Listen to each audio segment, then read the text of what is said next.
Olá pessoal, tudo bem? Eu sou o Wallace e eu vim trazer para vocês um pouquinho da teoria do Hans Kelsen. Vou trazer dois livros e vou mostrar como ele muda o pensamento dele durante uma trajetória da Segunda Guerra Mundial. Lógico que o Hans Kelsen ele não vai reestruturar totalmente o seu pensamento, mas o seu pensamento sofre por algumas mudanças, algumas mutações diante das realidades que ele vive. Né? A realidade, até um paradoxo trazido por Heráclito, né? A gente não pode entrar duas vezes no mesmo rio, então o Hans Kelsen também, de 1930, não é o Hans Kelsen que vai chegar lá próximo de 1940. Tá? O período da guerra vai acabar afetando um pouco a sua visão e as suas prioridades. Lógico que a teoria substancialmente permanece, mas ele faz algumas adequações na ênfase que ele quer dar. Então, o primeiro livro que eu vou trazer para vocês é o livro do Teoria Pura do Direito do Hans Kelsen, que é a chamada Magnum Opus dele, é a obra mais famosa. Tá? Essa edição aqui eu tenho já um pouco antiga, e esse livro ele publica lá mais para o começo, tá? Um pouco antes até da Segunda Guerra Mundial, e o Hans Kelsen publica esse livro. Nesse livro, o Kelsen vai levantar algumas questões fundamentais do direito, que aliás afeta qualquer aluno de direito, qualquer estudante de direito, precisa ter contato com essa explicação do Kelsen, que é, substancialmente, o Kelsen faz um corte entre direito e moral. Então, ele vai dizer que direito não é moral. Faz um corte entre direito e sociologia, vai dizer o que é a ciência do direito, o que é a sociologia. Na verdade, ele diferencia a própria palavra direito como ciência jurídica. Então, direito, na verdade, a sociedade faz há muitos anos, mas a ciência jurídica em si, o direito como ciência, vai nascer mais recentemente. Porque o direito na Grécia Antiga, o direito na Mesopotâmia, ele vai ter uma aparência muito próxima da discussão sobre justiça. Então, direito, filosofia e sociologia estavam muito sincréticos nas origens da humanidade. Então, havia direito, mas era um direito que ainda não tinha atingido um grau científico. Isso é até interessante que a gente pode lembrar ou tentar utilizar a evolução do direito com base naquela evolução sociológica de Augusto Comte, né? Que ele diz que a sociedade nasce mitológica, ela se aperfeiçoa para a metafísica e no fim ela atinge a ciência, que é o positivismo de Augusto Comte. Então ele diz que a sociedade nasce com religião, mitologia e religião, depois ela parte para a metafísica filosófica, vai discutir os conceitos, a gnoseologia, a epistemologia, a ontologia, toda a base estrutural do conhecimento humano. E na terceira etapa, a sociedade atingiria o seu ápice do progresso. Para quem não sabe, a ordem e progresso da nossa bandeira é baseada na filosofia de Augusto Comte.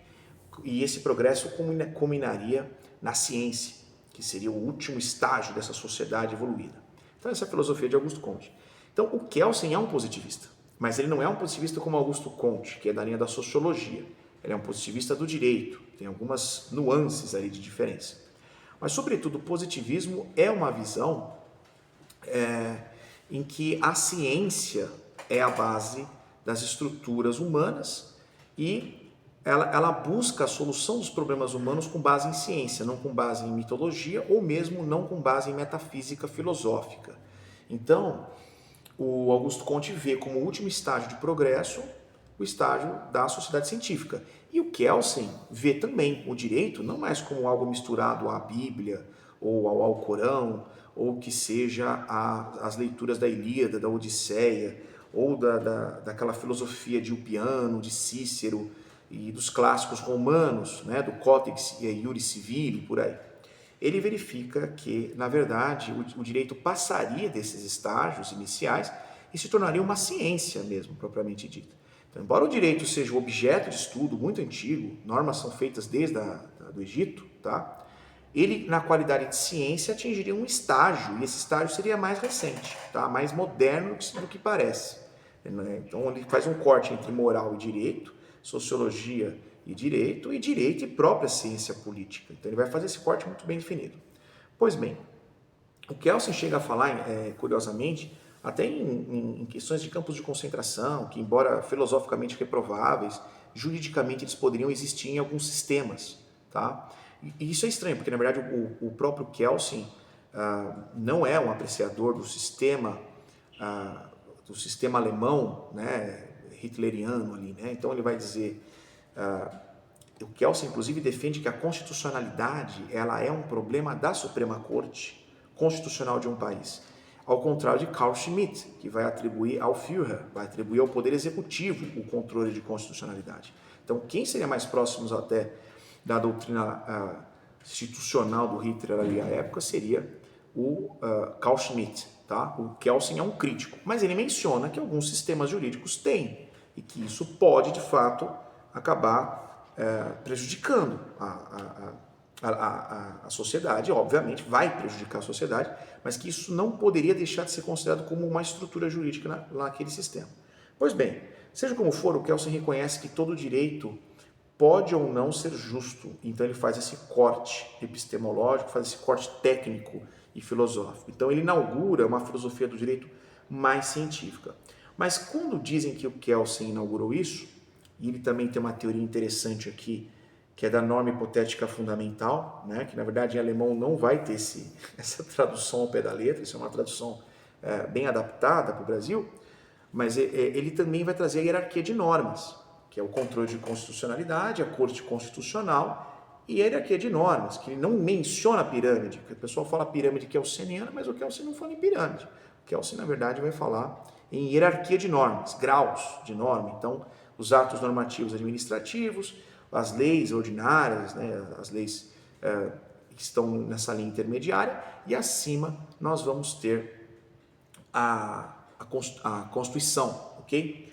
Então, apesar de tudo isso, o Kelsen não é totalmente inovador, porque grande parte do pensamento kelseniano, e inclusive uma outra distinção que ele faz entre ser e dever ser, né, que é o direito é uma ciência do dever ser, ele não descreve a sociedade, isso é sociologia, descreve como a sociedade deve ser. Então, esse corte que ele faz é muito baseado em Kant. Então, Kant vai ter uma teoria, que é crítica da razão pura, crítica da razão prática, e a metafísica dos costumes, que vai se assemelhar ao pensamento de Kelsen. Até para o aluno que quando quer decorar para a prova, é fácil decorar que Kant e Kelsen são próximos, tá? Então ele aproveita muito da teoria de Kant, tá? Que comenta até um pouco sobre o direito, brevemente, mas ele faz um Kant focado para o direito, um Kant destinado à análise do direito. Então ele é um livro mais técnico, tá? É por isso que é tido como um dos livros que inaugura a ciência do direito, assim como dizem que Maquiavel inaugurou a ciência política, porque Maquiavel fala da política como ela é, né? La verità effettuale della cosa, quer dizer, a verdade das coisas, ele não está preocupado em discorrer sobre como a política deveria ser, no caso da República de Platão. Ele quer dizer como a política é. E Kelsen vai dizer como é o direito, mesmo que isso doa e frustre as pessoas. Okay? Então, isso é importante. Todavia, e aqui é o que eu tinha prometido para vocês, eu vou falar sobre esse outro livro, que é A Paz pelo Direito, tá? Do Hans Kelsen. Essa edição também já tem uma edição mais nova, revisada pela editora. E nesse livro, o Kelsen se aproxima, esse aqui se aproxima da crítica da razão pura as obras do Kant, né, da crítica da razão pura, crítica da razão prática, crítica do criticismo kantiniano, tá? Um pouco mais próximo disso. E esse aqui, A Paz pelo Direito, se aproxima mais da metafísica dos costumes, ok? E de outras obras de pacifismo que o Kant vai escrever, porque o Kant também era um pacifista e buscava a solução por meio de uma moralidade, de um costume, certo? Só para vocês terem uma ideia da proximidade dos dois, o Kant tem um imperativo categórico na sua teoria, e o Kelsen tem a norma hipotética fundamental. Os dois são imperativos não demonstráveis e analisáveis de maneira empírica, certo? Ele só pode ser analisado de maneira abstrata, racional e, obviamente, um pouco distante do que seria uma experiência de laboratório. Por isso que eles têm uma visão aproximada nesse sentido. Lógico que o Kant está mais preocupado em discutir os fundamentos da moral, né? A base da moral, a metafísica dos costumes, e o Kelsen ainda mais especificado no direito, porque o direito não é moral e ele deixa isso muito claro. E por fim, aqui na Paz pelo Direito, Kelsen traz, isso foi escrito já no pós-guerra, e ele traz uma tentativa de usar o direito, porque aqui na teoria pura do direito ele não pretende usar o direito para nada. É a teoria pura. Se o direito vai ser usado para bem ou para mal, ele não quer adentrar esse assunto. E no Paz pelo Direito, ele faz diferente. Ele quer usar o direito para a obtenção de um resultado específico. E esse resultado que ele pretende é a paz. Então ele não chega a ser um livro metafísico, de discussão de justiça e de filosofia, mas nesse livro, A Paz pelo Direito, ele vai trazer o direito como ferramenta pacificadora. Então é um direito que fala muito de aspecto internacional, pacto internacional, tratado internacional. Então esse livro, A Paz pelo Direito, ele fala, logo na parte 2, a paz garantida pela responsabilização individual por violação do direito internacional. Então Kelsen traz o direito internacional como um direito ainda com características iniciais, como foi o direito lá das tribos do passado, e ele diz que o direito nacional atingiu um grau de maturidade que o internacional ainda vai atingir, mas que até lá ele é direito, e ele é efetivo, e ele funciona. Então, na Paz pelo Direito, alguns até dizem que ele mudou de opinião, fugindo da Alemanha hitleriana, ele vai fugir dessa Alemanha e tal, mas veja, ele não chega a mudar de opinião.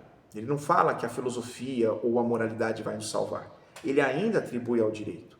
O que muda no pensamento dele do pós-guerra é que o direito pelo direito já não interessa mais tanto ele. Ele ainda diz que isso é a teoria pura, mas ele reitera que o direito poderia servir também como instrumento de paz.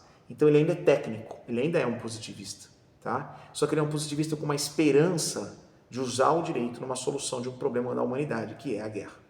E esse livro é interessantíssimo, sobretudo para quem vai estudar direito internacional. Eu diria que no direito internacional, A Paz pelo Direito apresenta-se até mais importante que a teoria pura do direito, porque a teoria pura do direito, ela gasta muito tempo falando do direito nacional. Agora, A Paz pelo Direito é o oposto, ela gasta a maior parte do seu tempo defendendo um direito internacional, sobretudo um direito humano. Então, acho que esse tema é importante. Por aqui a gente vê, são 2 livros de Kelsen, mas há uma mudança entre eles, tá? Ele escreveu outros também. Kelsen escreveu livros sobre o comunismo aplicado ao direito, do qual ele era crítico. Kelsen escreveu livros sobre teoria geral do Estado e teoria geral do direito, porque para Kelsen o Estado é direito e direito é o Estado, é uma realidade única. Ele fala que o direito internacional e nacional são uma realidade única também, que não há um corte ali de uma dicotomia. Então, ele é importantíssimo para vários setores do direito que você vai estudar, várias áreas. O internacional, a teoria geral do direito, o direito constitucional, ok? E o direito internacional, como eu já mencionei, né? Que esse é salutar aqui, conhecê-lo. Bom, então é isso, pessoal. Espero que vocês tenham gostado. Eu vou apresentando outros livros aqui para vocês. Se inscreva no nosso canal. Caso você tenha interesse em adquirir qualquer um desses livros, você pode clicar aqui embaixo no link, onde tem um acesso, que se você comprar por esse link, você colabora com o nosso canal.